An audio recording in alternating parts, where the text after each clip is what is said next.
episode of Going Deep with Aman, Home Edition. How are you? How's everything? Welcome. And I already see we have 3 viewers waiting. Come on, man. We are breaking records, Bana. There was a time when we had 0 viewers waiting, but times have changed. Things have improved. 3 people are waiting. Actually, it's 2 now. But anyway, welcome to another episode of Going Deep with Aman, Home Alone Heartbroken Edition. And today is gonna be the last episode as an unemployed firstborn. Yay! I'm sure you can see by the happiness in my face that I am very excited for this new chapter in my life. Look how happy I am. Look. Can't you see how happy I am? Oh wow. I will be working from 9 to 5. Wow. Delicious. Imran, how are you, Imran? Good afternoon to you too, brother. I hope the fan is still on. I'm still under fever. I still have flu. I am still under the influence of influenza. Today is about 20%, man. So I'm feeling so much better than yesterday. Although I still have the hot heat sweats, so the fan is still on. If you can hear it, let me know. I'll push it a bit further. I checked the stream yesterday. You can't hear it, so I just want to make sure the experience is dope. Wow. M cubed, what's up, Jagde? How are you? Brian Alios, your mom. Dillutle Panchod. What's up, Brian? M cubed, delicious. Thank you, brother. I don't know what. The fun is still okay, on. Wow, we'll be getting a single stream a week. Wow. No problem, man. Don't worry. Maybe twice, depending on how the job timing goes. But yeah, man, don't worry about it. It's gonna have if I do this every day, you guys will stop respecting me. You guys will become familiar with my game, and as the old saying goes, familiarity breeds contempt. You guys will start hating me because you see me every day, bruh. And you say absence of mind makes the heart grow fonder.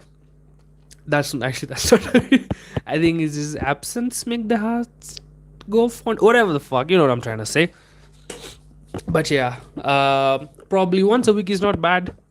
But you know what? Push comes to shove, we might even do it twice a week. But thank you for everybody for joining in. JMO, I see you. M cubed, I see you. Jimmy, what's up, Jimmy? How are you? M cubed, the Twitter, TikTok za mapandre kupika vitu na uchafu. Yes, M cubed, I noticed you tagged me in one of those videos of delicious Indian food. I'm literally watching it right now, and my mouth is watering. I mean, you can just. Nothing tells you this food is going to be delicious. Ew, man. This is why I need a new laptop. I need to show you what I'm seeing. That's going to be a better experience. But man, I think the internet has done these street food vendors have done irreversible damage to the Indian people food eating situation. And you know what? Good, bang, good. Fucking everybody should know how disgusting these people are. It's a culture based on shame. Hopefully, somebody will show them these videos and see all the jokes people are writing. Some of them are not even jokes; it's just reality, And hopefully, they improve their standards. Me, I like this. It has ruined reputation, but good, slow and steady. Hopefully, they improve. Otherwise, you know what not to eat. But I do believe, just to let you know, I have been to India, and not all of the places that serve food or make food are run like this. Okay, only 96% of them. Okay, so relax. It's not everybody, but those videos are disgusting.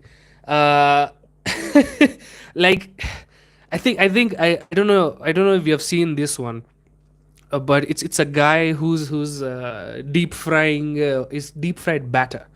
It's like bhajia but without the potato. It's just the batter. It's deep fried. It's also delicious if you make it in a healthy, clean environment. But this, I swear, I'm not even joking. To get the shape of the batter, he puts it under his armpit, makes a small round thingy, and then he deep fries it. Like, bros, you just make it with your hand. You don't use a cup, use a bowl. Just put it in the bowl. And why does it have to be round? Any shape that's not armpit shaped is better. But yeah, man, good. We need more videos like this. We need to shame these morphos to improve their sanitary situations in their food creating business ventures. uh Imran, I just hope it's not on Wednesday and Thursday. Imran, don't worry. I don't think it's going to be Wednesday or Thursday. Wednesdays I have open mics that I have to attend. Same with Thursdays. And open mics usually go on very late. So I'm probably going to come home at like 11. By the time I want to go sleep and, work on 9 to 5 job next day. So probably not Wednesday and Thursday. Probably Tuesday. It's going to be either Sunday, Monday, Tuesday. One of those 3 days or 3 days, Who knows? But I'll see. Once tomorrow will be the first stream as an employed inward. I'm saying it in Emmanuel's accent. It makes so much sense. I don't know if it did to you. Uh, it's going to be interesting. I don't know, man. Usually, employment is supposed to bring you a lot of happiness, but I'm just gonna be open with you guys, man. I think I'm cracking the head.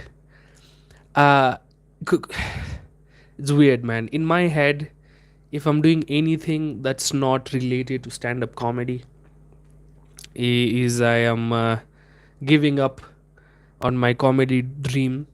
Is like I have lost and it's like I see myself, I guess I'm not gonna be a comedian anymore for some reason, even though I know I'll keep doing stand-up comedy no matter what happens. In my head, it's just a L. It's just a L that I had to take a 9 to 5 to support my dream because I suck at my dream and I couldn't monetize it.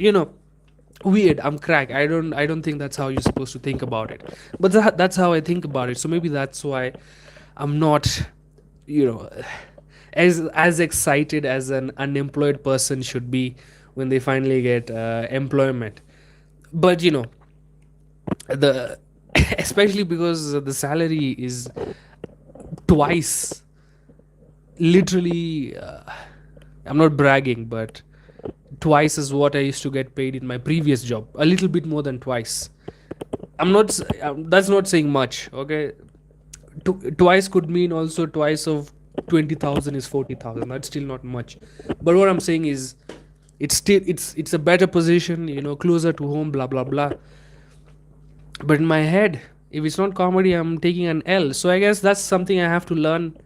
Is that in this environment, I have to jump these hurdles. I'm not in a country where there's a stand-up comedy industry, like the one that, I mean, it's there, but I don't think it can I don't think I've cracked it. Let me blame myself. I don't want to blame the industry.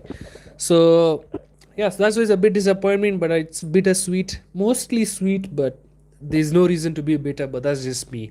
I'm a chudu. Yeah. How does it feel? What's up, Flame? How does it feel going to work tomorrow, man? Nah, I think I've already talked about that. Hopefully, I sleep early today because I have to wake up early tomorrow. My gym schedule is gonna be fucked. Hey, so I think I'm still going gym 4 days, right? I'm thinking Saturday, Sunday, Monday after work, Tuesday after work. 4 days in a week. I think my gym is sorted because I don't think I can do it in the morning. I come late from comedy, and I sometimes I even come at 1 a.m., 2 a.m., and then I have to wake up at 6 a.m. and go to gym, and then I don't think I know myself. I don't think I'll be able to do that. Even though it's less effective to do gym after work, but I'd rather less effective than none at all. So yeah, that's how I'm feeling about work tomorrow, and I'm excited, excited-ish to learn. Sit in an office. Because the thing I've realized, my brain always finds the jokes in such matters, and I tend to write more material when I'm employed or working or something else. So it's not really a bad situation for me. Plus, I do believe that working a 9 to 5 will make me very relatable to my audience who also tends to work a 9 to 5. So maybe that's the silver lining, and of course the money that I'm not seeing because I'm retarded. A watery mouth is only tantalizing when it's a woman's. JMO, JMO, JMO. I know we are horny, but let me tell you, man, bitches ain't shit, but hoes and tricks.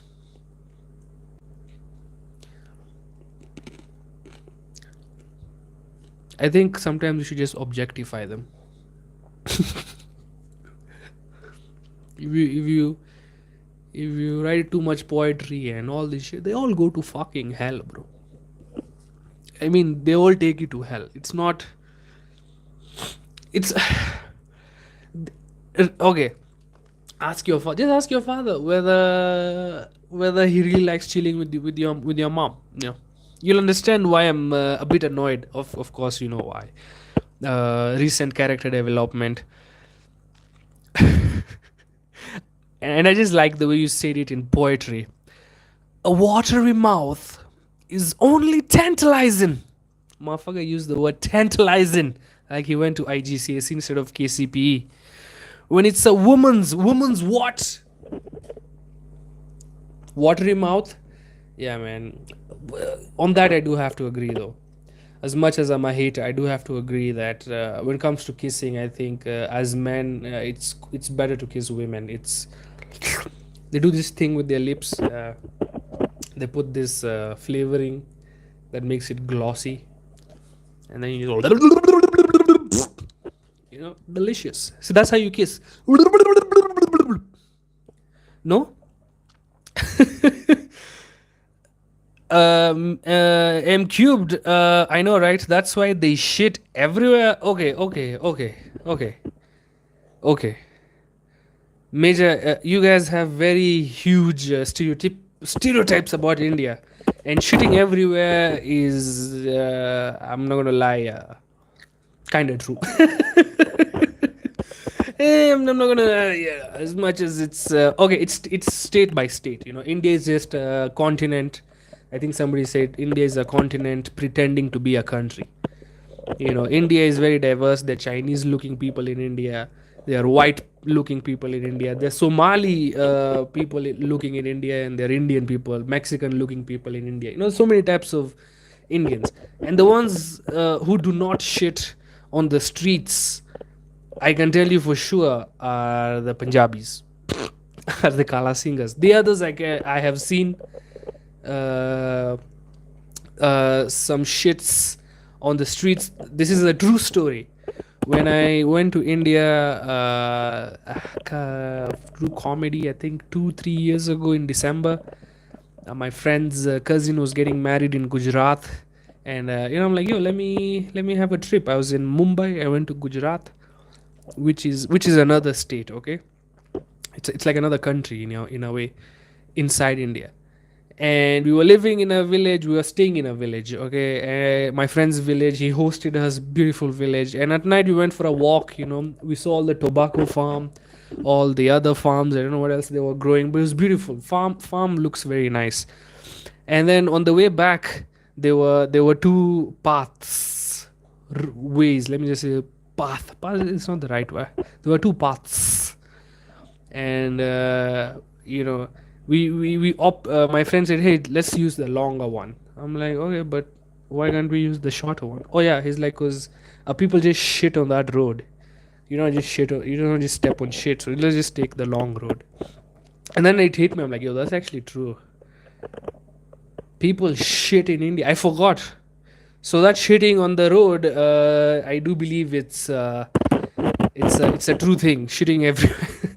But I did some research. I'm like, why do Indians shit on the roads?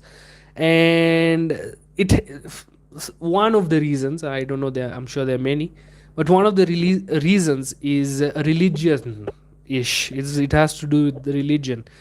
So in one religion, they have this plant called tulsi. I don't know what tulsi is in English, but let's see.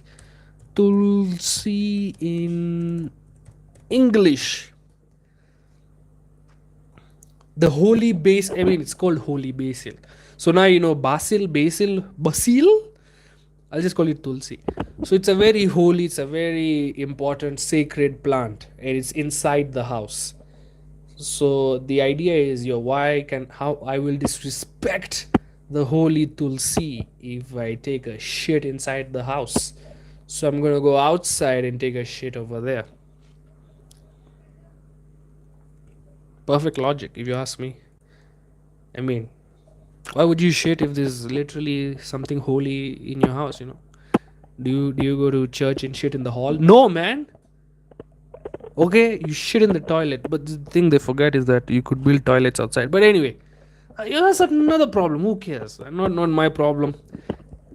That's why India's soil is so fertilized. Data running out. Nice time, folks. M cubed. Anyway, see you next time. Itemo, what's up, Itemo? First time on this stream. You're welcome. Utakuwa na jokes mingi utatoa kwa hiyo 9 to 5. Utakuwa na jokes moto za kutuambia. Thank you so much, Itemo. You've really given me some bit of confirmation that it's not going to be a bad thing. I mean, it's definitely not a bad thing, but thank you for the kind words. Enoch Mukua Nzige 013. Not bad. 013 is also not bad. Enoch. JOB, what's up? How are you?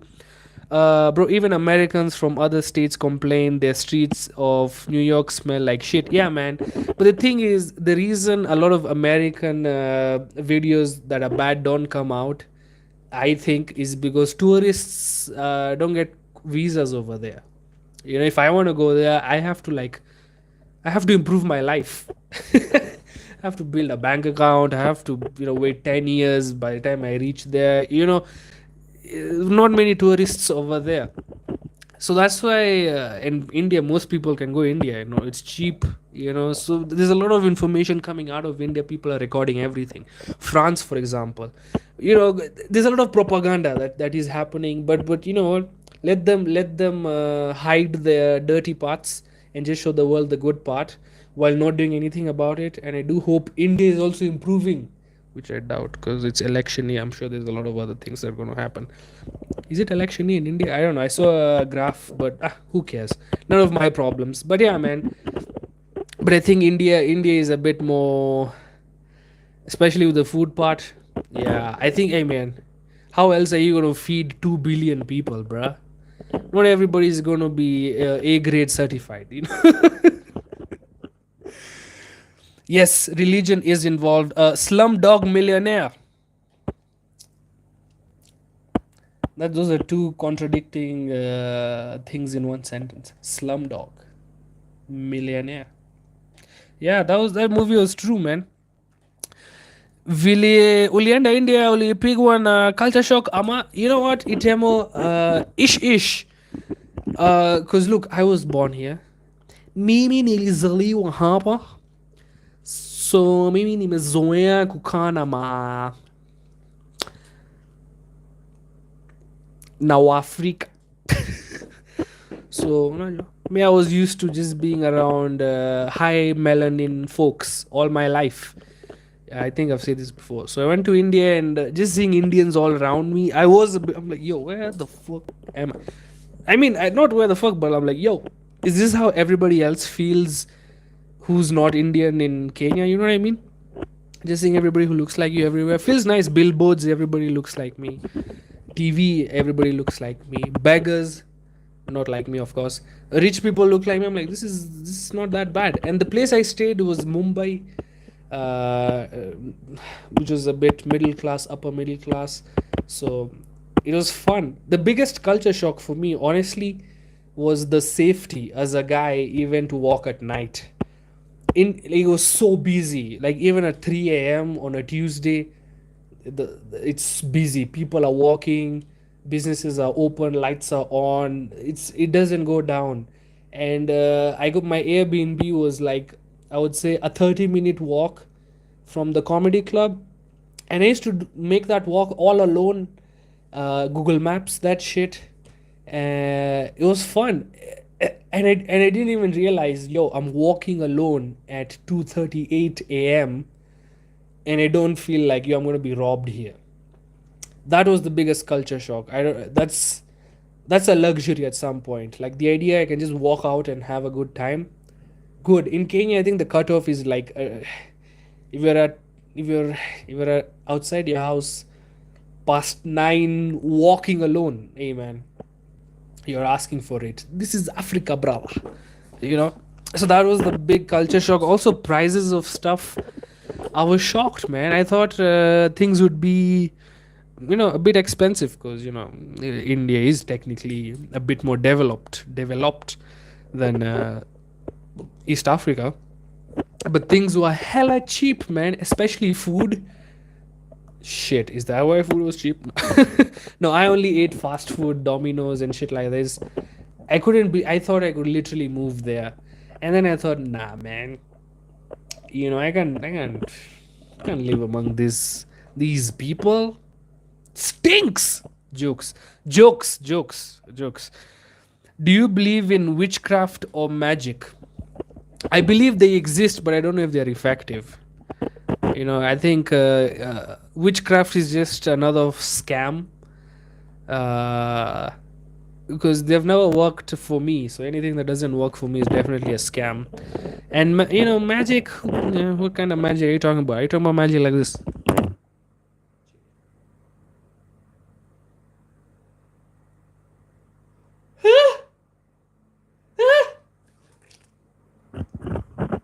That kind of magic? I believe it happens. I believe there's magic all around us. When you look at a child, and you see the glow, the hope in the child's eyes of the future. Isn't that a bit magic? Don't you get inspired to build a better world for this child? That's magic. You look at a girl, she has blush over here, she's wearing white toenails just the way you like it. He says, "Hey, could you pick me up?" You're like, "Yeah, baby." And then you get her flowers. Isn't that magic? She didn't even tell you to get flowers. Your dick told you to get flowers. Isn't that magic? I think a good magic trick would be, hey girl, just look at me and see what happens to my penis. Look.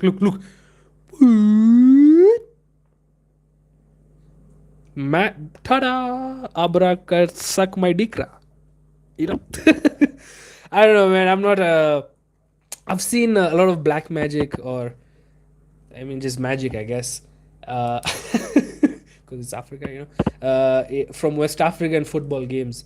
I think they put some things, salt or whatever, on the goalposts, so that the goal doesn't go. And I've seen only one video where they're having difficulty scoring. It hits the bar, it's not going in. And then I think the other team notices that the other team has done some black magic. They've done some things on the goalpost. So as they're having an argument with the ref, one of the player quickly goes behind the goalkeeper, removes whatever it was from the goalpost, and the goalkeeper notices, and now they're chasing after each other. He hands that whatever the thing was, the talisman, to the team, and the goalkeeper gets a yellow card or something. And then next cut, they score a goal. Now I don't know if it's true or not, but it's a pretty cool video. Black magic, man. As I said, it's only used for useless things. Catching cow thieves, at least in Kenya.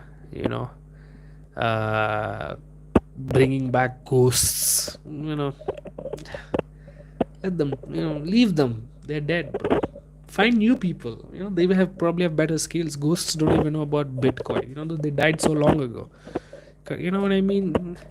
So even black magic, not my kind of thing. Manu wasn't even alone, but his phone got nicked.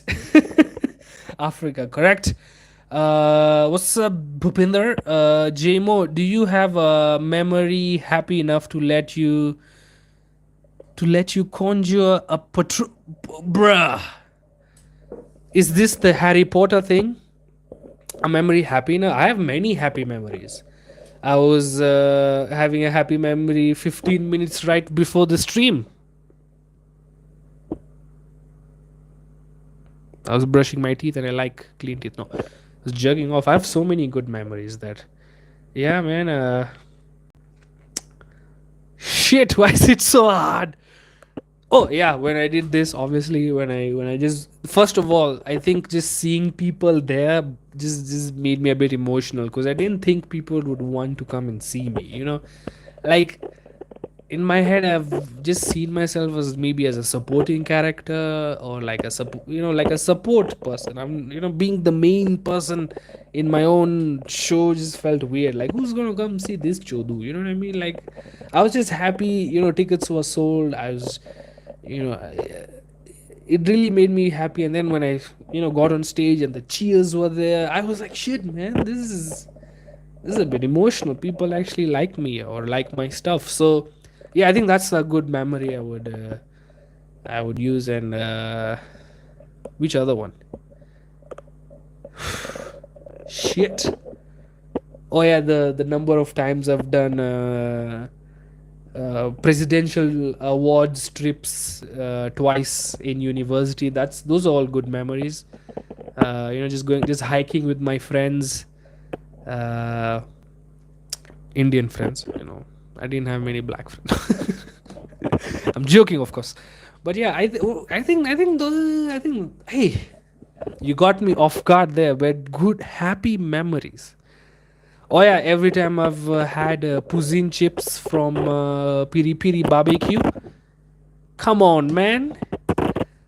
I think that's the one I'm gonna go for. I'm gonna put eating poutine chips and then seeing people at my comedy show. I think that's the order of happy memories. Karanja, I'm a bit late, but I'm here. Thank you, Karanja, for joining us all the way from Germany. I hope still. Buju, has India ever had a sick president? Yeah. Okay, India has a president, but the prime minister is the one who calls the shots. So the guy before current prime minister was Akala Singh. He was seen as the Kibaki, the way we see Kibaki now. Oh, the economist, blah blah blah. That's how he was seen. He was seen good with the economy and maybe not so well with the speeches because he was a very introverted guy. India had a bit softer relationship with Pakistan, but after this new guy that went away. But yeah, India has had a sick prime minister. Has it had? Hey, but India is an old civilization, one of the oldest, if you ask me. Yeah, everyone here, please like and share. Oh, thank you so much, Karanja, for the share and support you show us. But I think since I've read all the comments, we can move to the journaling today. So since today I'm still under the influence of influenza, I did not go to the gym the way I was supposed to, but I still went. You know, I did cardio. I did cycling only. I didn't carry any dumbbells and stuff. And I think that actually helped me improve my situation. Uh, the cardio thing. I felt energized. I didn't feel like my body was useless. I felt like the gears were working slowly, the rust is coming off. So that exercise was good. And then after that, I mean, I was still sick. I was still feeling dizzy, nauseous, all that shit, but not as bad as it was yesterday or the day before yesterday. So I still came, home. Back and I slept for another 3 hours, and then I watched Bitcoin, uh, and it's a Netflix movie documentary, whatever it is, about how some guy just conned everybody in his life and lived a awesome life. He screwed over everybody that was in his life, his best friend, his grandfather, his mother, everybody. He snitched on everybody. He made millions, and he didn't get any jail time, even though he agrees that he's a scammer. He agrees he's a criminal, but since he just snitched, put three his friends under the bus, he is free to go. So that's what I learned about American justice system. That if you commit crime, you just snitch on your friend, you get to be called a hero. You get to go on Forbes 30 under 30, while your friends pay for your crimes. Not a bad idea, if you ask me. So I watched that. I would recommend that shit. So what else did I learn from that Bitcoin? Nothing. It was a bit entertaining, but also I think I saw one of my friends in that guy. Like I'm like, this guy is exactly like one of my close friends. So I'm fucked. You know. And I trust him the way his friends trusted him, and he screwed them over. And I know I might get screwed over, but he's still my friend. We've gone through, childhood together. There's always that soft spot. And I thought maybe watching a documentary like this would change that. I mean, I obviously be careful, but it'll be a bit. He still has the opportunity to fuck me over, even though I can see it happening. It's just, see, I told you, I'm retarded. I'm not very smart. Was the snitch white? Yes. The whole it focuses on the main guy, who's a white guy, young white guy. No, not even an old white guy. I don't want to spoil it because I don't know if you're going to watch it or not. But basically, he just fakes. So basically, when cryptocurrencies were very popular, everyone was chucking a cryptocurrency. Everybody wanted to invest in cryptocurrencies. They just started creating fake cryptocurrencies and some debit card where your debit card is connected to your cryptocurrency, blah blah blah. Everything was fake. They took fake photos. They took a photo of an old white guy that they made him the CEO, but it was just a random. They literally googled old white guy, took a photo and put that on their website just to show trust. Like scammers, man. Scammers are very smart people, and I think we need that kind of brain, the scamming type of brain. But it's just that it's used in the wrong area. Like if that guy used his brain in like solving traffic, I think he would figure it out. But the problem is double-edged sword. He's not motivated by solving traffic. He has the brain that can do it, but he's motivated by being a millionaire because his father was not in his life, and that blah blah blah blah blah. Apparently, any famous person, his biggest tragedy always starts when the father never comes back. Sometimes I wait for my father just to come back home and just so I can insult him. Why can't you just not come back? So you just abandon. So I get a personality and a character. I get some trauma in me. So I can freaking be motivated by that pain to do something in life. You guy, you just come home, show me appreciation, give me a hug, ask about my day. Bring me bananas when I ask for bananas because I have diarrhea.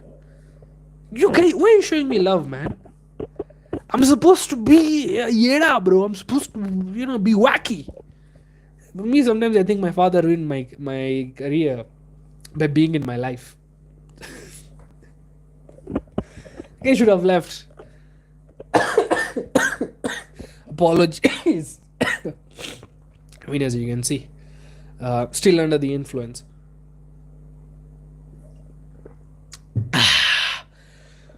What else did I do today?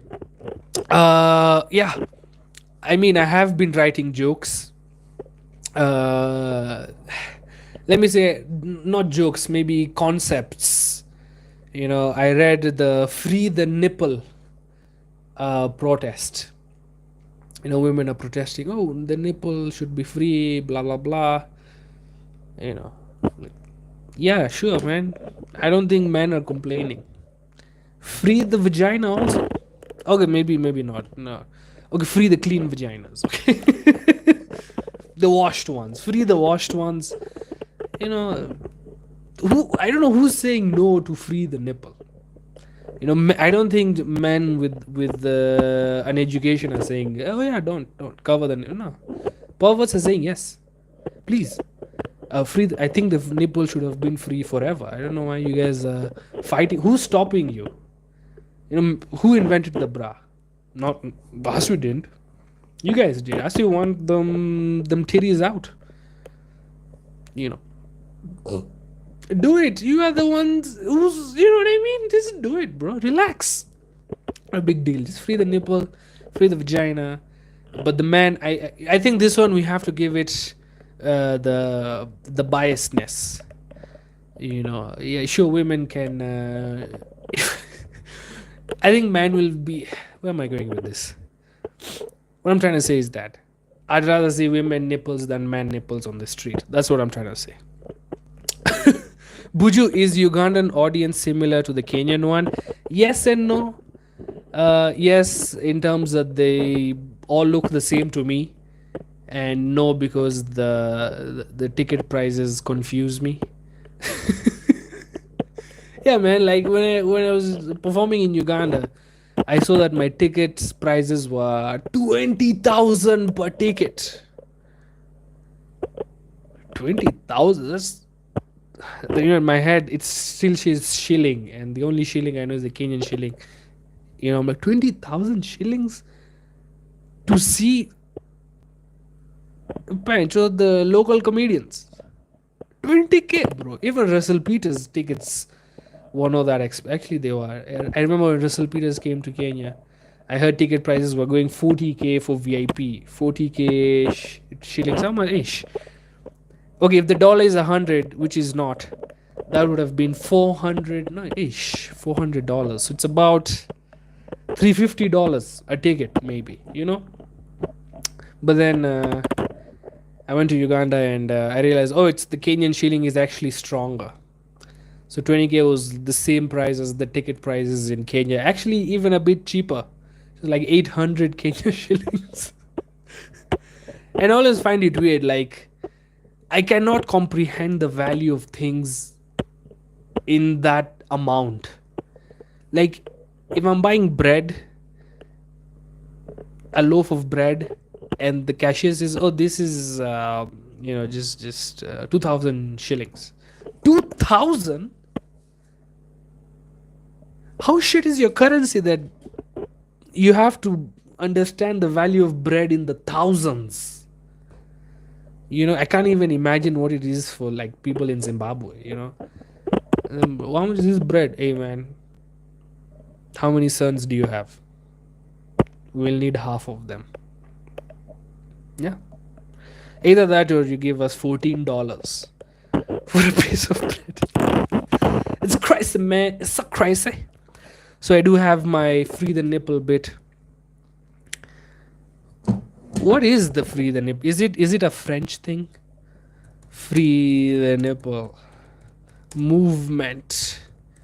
You can't have it both ways, ladies. You can't have me too, and then you and then you shout free the nipple. Come on, man. I'm sorry, that's sexist. I know. That's the whole point. Free the nipple movement of our time, epitomizing the power and peril of occupying both global social and what the fuck, bro. If your movement has words like epitomizing, peril, ubiquitous, who's gonna follow your shit, man? You guys, I think it's probably run by a woman. You know what I mean? Ayo. Should I be googling this right now? The Wikipedia page is very interesting. Free the Nipple is a top freedom campaign created in 2012. The campaign highlights the general convention of allowing men to appear topless in public while considering it sexual or indecent for women to do the same. Blah, blah, blah, blah, blah. The campaign argues that it should be legal and cultural. Shut the fuck up. This is such a white people idea. Titties have been on display in Namibia forever. It's just that your man cannot handle it. Men in Namibia are much more civilized. They can see a lady with her titties out, mud on her dreads, which by the way is apparently good for the health of the hair. These beautiful Namibian ladies with the big juicy titties. You can have a conversation while they look in the eye. Hey, yes, how was your day? Nice. Did you see the zebras? I know, man.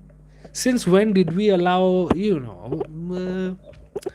what is it? Trophy hunting. Is that crazy? Is that crazy, lady? Anyway, see you tomorrow. Bye. Then they can have a conversation like that. But these ladies in these countries, you can't, man. Your men are perverts. I get it. I get why you guys are, but you shouldn't. You shouldn't be fighting for it. You really want to free the nipple in Pahui, bro? That's like freeing. That's like being a white lady in India. Just gonna be stared at every day. Just, so many immigrants. You can't have that. It's not for you, bro. It's not for you. Easily. First time I was in Europe shopping, when I finished, I asked how many shillings. She's like, what shillings? That's the day I learned shillings is a currency. Apole bana. I know, culture shock. And that lady didn't know what a shilling was. What's wrong with her? This is wajinga bana. If your currency sounds the same as your continent, hey man, some Europe, Euro. Ooh, wow, creativity. Shut up, bana. Come up with a cool name for your currency, bana. Buju, have you been to Rwanda? No, but I don't think I'll ever go to Rwanda. First of all, I don't think no one knows me there. I won't sell tickets there. And I do have the tendency of saying things that are very anti-government or anti-establishment, just in general. That's just the attitude I think most comedians have, is to go anti-government, because authority, we hate authority, we hate being told what to do, rules, blah blah blah. And in Rwanda, I hear if you go against the president or the establishment, you're royally fucked. Police has a very huge presence over there, and it's like asking, maybe for holiday, sure, I would love to go there for holiday, but for performing, I mean, yeah, I wouldn't say no, but I'd be very worried. I'm like, what if I just say the wrong thing? Like, even as a jest, oh, the mic stopped working. Who organized this? The government? Or something shit like that might get me in trouble. And I don't think I have a joke yet that is worth dying for. Hey, but the jokes I've made about Rwanda. I don't know if I should share this. 42 minutes, I think I can share this. You guys have to understand, this has already happened. Okay. This is, and I think, okay. It was an open mic, a Wednesday. There was a huge Rwandese or Rwandan table at the end of the open mic, and they were very rowdy. They were, heckling every comedian. By the way, this heckling thing, sometimes I blame the internet videos. In most comedians' internet videos, you see that the audience talks to the comedian, and the comedian makes fun, blah blah blah. Crowd work. You talk to the crowd, and that's the only kind of content most comedians are putting out. And I think for audiences that are not regular or don't understand the stand-up comedy, culture, they think it'll be okay for you to just interrupt the comedian or just say something funny because it's like a class and you're trying to be class clown. And I think that has done quite a lot of damage to the to the stand-up comedy thing, because most comedians, or let me say at least me, I don't like talking to the audience. I have some jokes I want to do, and I want to do them, and I want to go. When I want to talk to the audience, I have a way of, so this is what I do. I ask a question, and whoever answers it is the type of person I want to talk to. Sometimes comedians just go to just people who do not want to be talked to. They just came here to watch the show and not be roasted. They literally live in fear that, hey, if the comedian picks on me everybody's going to laugh at me, and not everybody likes that experience. They look at a couple. Are you two together?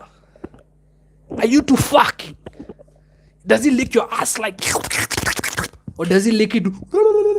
Which one is it? Those are kind of the questions now. The comedians post on the internet, and everybody thinks you're supposed to talk to the comedian. So going back, I think that's the type of crowd it was. They were just heckling back. Freaking every comedian set, they were ruining it. Only they say something stupid, only 3 people in that table of 9 laugh, and the show is ruined for everybody else. And then the host, he tried to calm them down. Hey guys, could you please be quiet? Could you not interrupt the blah blah, the audience, blah blah blah blah blah. I mean the comedian. They said okay, okay, okay. And then the next comedian comes, they still continue talking. And then me, I got tired. Me, I was the last comedian. I had nothing to lose. There's nobody after me, and I did my jokes, and they heckled me also. I'm like, hey, you guys wanna? So where you guys from? They said Rwanda. I'm like, Rwanda? Sorry, I didn't recognize you.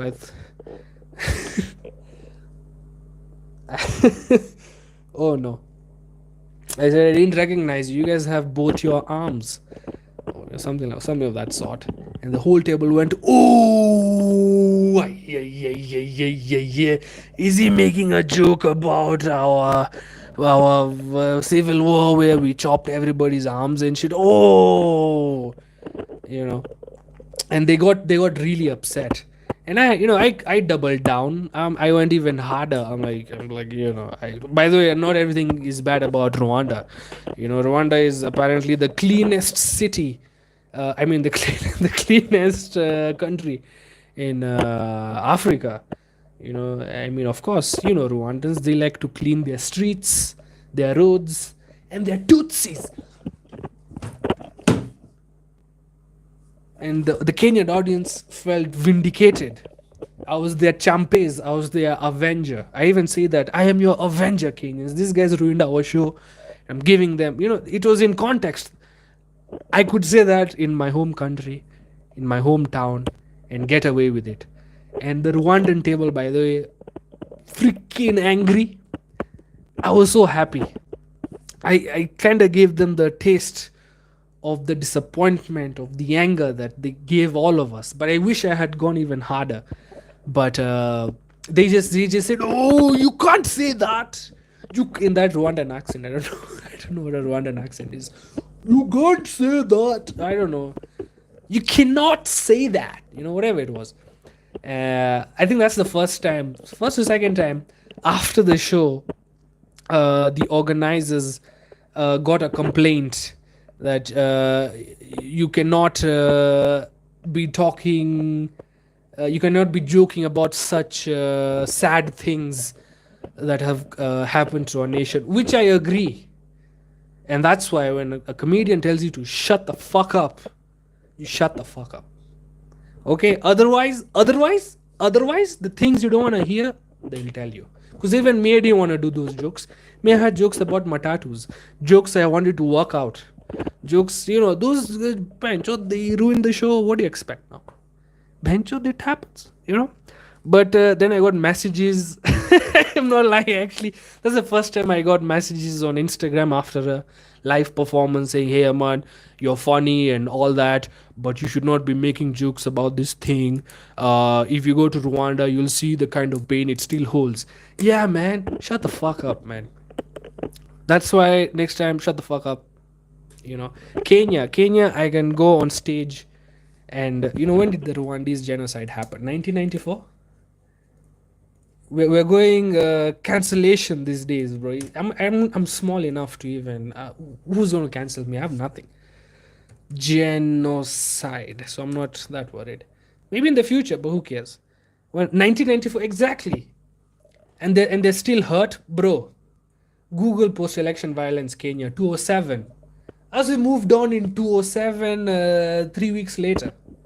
As we moved on, as we still do the same mistakes as the whole nation. You see, that's why Kenyans are the best. You cannot trip us. I go on stage, I make post-election jokes every day. No one cares. because I think they're not funny yet. I haven't found the humor, but that's it. You know. So anyway, to answer your question, that's kind of the reason I'm a bit worried about ish performing in Rwanda. But for a holiday, why not? And I've also seen tweets about people saying Rwanda, like the country or the city they go to has no soul. Like people have this depressed vibe going on. I wonder why. You know, is it the governmental occupation of freedom of thought? Who knows? You know, should have asked Hutus or Tutsi. Who do you support? Nah, man. Me, I wasn't interested in their answers. Me, I wanted to give it to them because to me that's in hindsight. Let me say also this: if I was even a better comedian than I was right now, if I was a more professional comedian, I would have turned it around in a more positive manner. My attitude was very aggressive, but with a hint, with a pinch of cheekiness, which at that moment I thought was the attitude I had anyway. But in hindsight, I think there's a way I would have done it I could have, done it in a way. But fuck it. Sometimes I think they deserved it. Is think of that moment where Bill Burr goes ham on the whole city or town of Philadelphia. You know what I mean? And he stood his ground, but they respected that. Because I think the attitude he had was, I'm gonna do my time, whether you like it or not, and I'm gonna give you shit because you've given everybody else shit. That's so I think that was okay for Bill Burr, but I was just angry at these guys. They've been ruining everybody's show. No punchlines are hitting. Before comedian says a punchline, they interrupt. The whole flow gets spoiled. Now the comedian feels his jokes are shit, which they probably were. But let the comedian find out for real, not a guesswork, right? But yeah, I don't think they ever came to a comedy show again. But fuck them. It's not like I lost money. Shiam Betsa, how are you? Good to see you on the stream, brother. Flaming extra hot. The only soul I know about is South Korea. Come on, man. There's so many souls. There's the one. I'm quick-witted, so just wait. The engine is starting. The soul that your ex-girlfriend was supposed to have. Hey, gay yuck. I apologize. That's bad. That's so bad. I apologize for that. Oh no. I think we can work on a few jokes. I am a bit sick still. I didn't know if I could do an hour today, but I think we have done an hour. What is it? Aliens. Aliens are only seen in America. Most of the alien sightings are in America. I mean, there are reports of like a school in Zimbabwe. Who's going to trust Zimbabweans? You know what I mean? And then alien touchdown in Brazil. But then again, Brazil, come, let's be serious. They were probably robbed. Most of these alien sightings are in America only, and I wonder why. And then it dawns on me that why not in Kenya? Because there's nothing to see in Kenya. What the fuck will you see? Come here, you hover for like 5 minutes, done. You've seen everything. Not the buildings are done. Who do you even talk to that can organize shit here? You know what I mean? Nobody.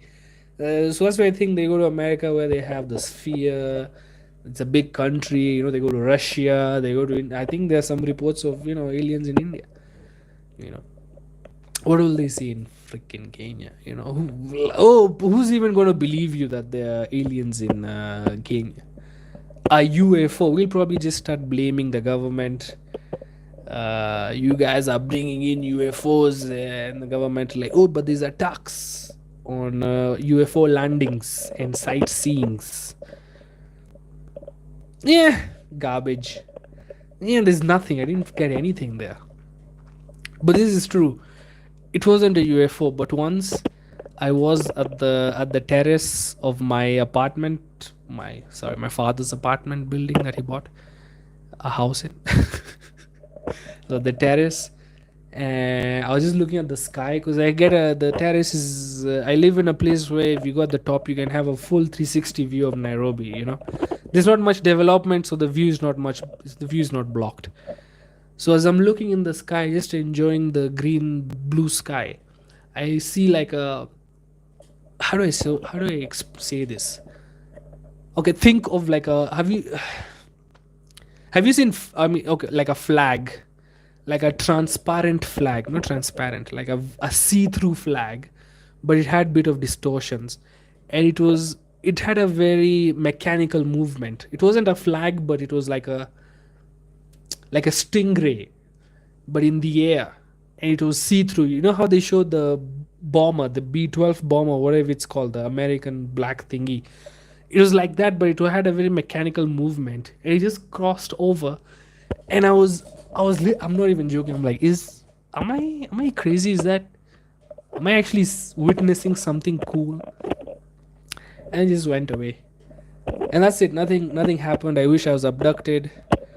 I wish they did some surgeries on me, put some thermometers up my ass. Just did a good health checkup on me. Yeah. Anyway. Ah, yes, easily. Thank you. Saudi Soul is another soul. You guys are, what? Thank you for saving my ass on that one. Easily. Itemo, those jokes were fire though. It's dark humor. It's okay. Yeah, man. Dark humor. Dark humor is a bit different. Dark is a bit different from edgy humor. Yeah, I think dark humor is just jokes about dark topics, but edgy is where you try to be an asshole, like you punch down and shit. So yeah, you're right. Dark humor is just part of it, and especially younger comedians. That's the first place they go to. I mean, I did that because everybody in Kenya is most comedians in Kenya are clean comedians. Or at least when I started. And shock value, you learn very early. Shock value is fun. When the audience goes, oh, as a comedian, when you get another reaction apart from haha, you like that reaction also. But you also grow and you realize, okay, I can't just be doing shock humor. Shock humor is just a tool to build a whole joke. So yeah, that's my opinion on dark humor and short whatever humor. Australia has a major report. I'm not sure what you mean by that, Shembetsa, but I'm assuming it's good. Shembetang. Which one of geniuses came up with Shembetang? Probably somebody who eats mira and smokes cheap weed 24/7 and steals phones. I think those are the kind of people that come up with Shembetang. I have a joke for you to rate. Let's go, JMO. Type in the joke and I'll rate it. And what else was I gonna say? Oh, I only have one more thing that I wanna work out. So the aliens one kind of bailed. A lot of work needs to be done over there. Free the nipple has a bit ish. But this one, I don't know how it's gonna go. I already don't like it. But you know how people don't tell you the plans of some things because they're worried about the evil eye. I wish I could use that excuse. In other places too. Like Aman in high school. I mean, why did you not show me your homework? Nah, man, teacher, I can't show you my homework. You'll give it the evil eye. You see, garbage. I told you it's garbage. Ugh. Even I don't like it. Cancel that joke. Evil eye. This joke was evil eye. Somebody put some evil eye on this shitty joke. This year, by the way, has started interestingly. What a transition. Like, okay, Japan is going through a lot of shit. Earthquake, tsunami, Pokemon. Things are bad in Japan. Like a plane crashed into the pavement or something and then be on fire. I hope no one died. It's not looking like a good start for Japan. But if there's one country I know that can manage all that, it is Japan. So they'll recover. I'm not worried about them. But the countries I'm worried about are countries just around me. So Ethiopia just got 20 kilometers of land or access to the sea through Somaliland, which no one in the world recognizes except Ethiopia right now.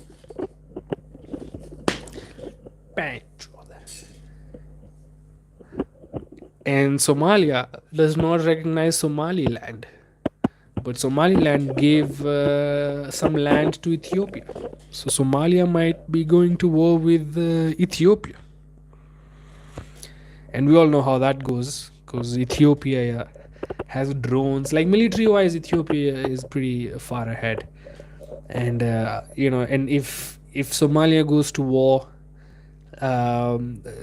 we know where all the refugees are going to go. They're going to come to Kenya. Which no problem, hey man. If we can support, we can support. As a matter of fact, this is my opinion. I mean the Israelis want to push away the Palestinians, the original landowners of Palestine. You know what I mean? They want to push them out, and the refugees. I think Kenya should take some. I agree. I think Kenya because most of those people are engineers, doctors, the scientists. These are not chodus. These guys have qualifications. These guys are electrical engineers and stuff like this, chemical bioweapon hazard manufacturers, whatever the fuck. These people are dope. They bring them to Kenya.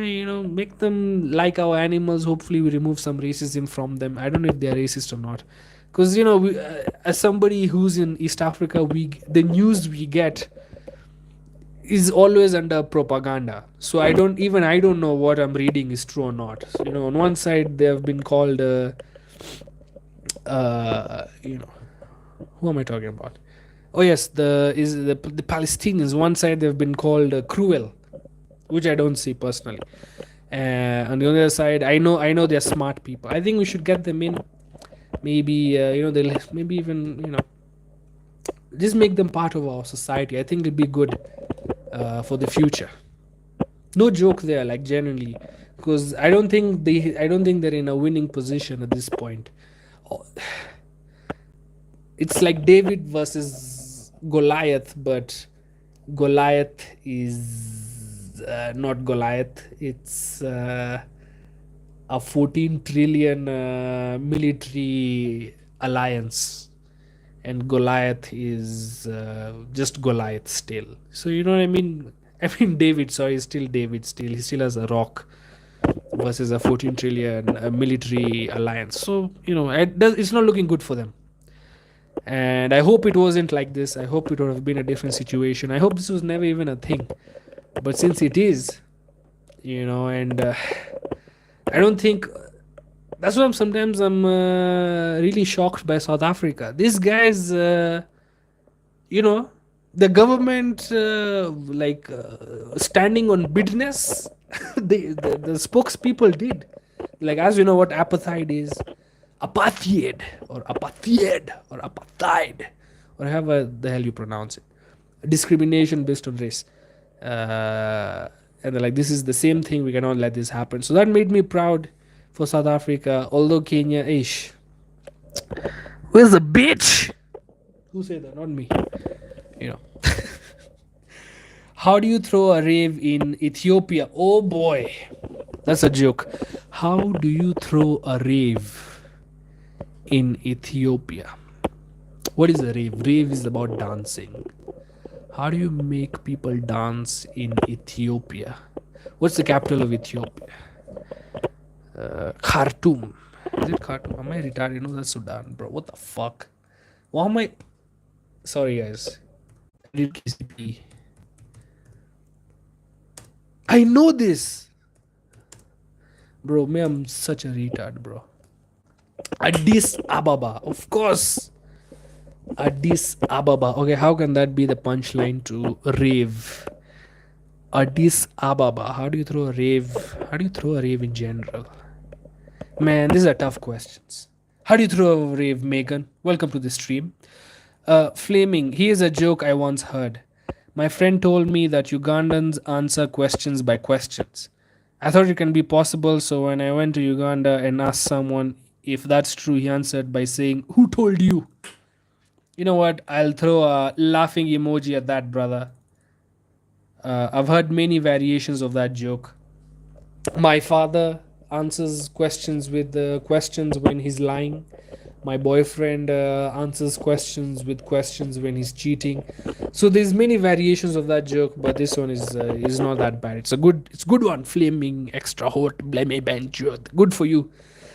But I think we can end this stream. I do apologize for the way it's been tonight. I am a bit drowsy, my brain's a bit clogged, and I had committed to this, and I do still find it fun. I do feel I got something from the Free the Nipple. I have done my journal. You guys have made it fun over here, and with that, thank you everybody. I want to say sayonara. See you tomorrow. A lot of news tomorrow. I'll probably tell you how my job went. I think tomorrow is going to be a very interesting stream. I'm excited for the stream more than the job, just to update you guys on the future of this stream. So yeah, to bigger and better things. More money, more bitches, more shrooms. Vande Ma.